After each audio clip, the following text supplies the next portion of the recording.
Magsasagawa ng pagpupulong ang City Disaster Risk Reduction and Management Council o CDRRMC ng Iloilo City, Abril 17 para matalakay ang inirerekomendang pagsasailalim sa nasabing lungsod sa state of calamity. Sa panayam ng K5 News FM Iloilo kay Engineer Niel Ravena, Logistics Head ng CDRRMO, ipinahayag nito na umabot na sa mahigit 19,000 na residente ang apektado sa kakulangan ng tubig sa 25 barangay pa lamang sa lungsod.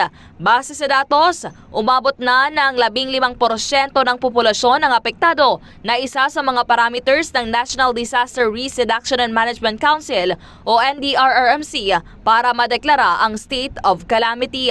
Kinakailangan ding dumaan sa sangguniang panglunsod ang nasabing deklarasyon. Posible naman na magpatawag ng special session ng City Council para masailalim ito sa state of calamity.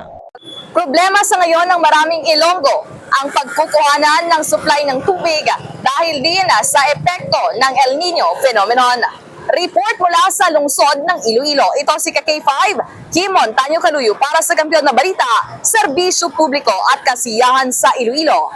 K5 News FM. Ang ining balita ang ginadulong sa inyo sang DTX Coffee Mix. Himo sa natural nga sangka pareho sang amarkuso, chia seeds, sugared cane extract powder. DTX Coffee Mix. Nakakapi ka na, naka-detox ka pa. DTX Coffee Mix. Mabakal sa mga butika.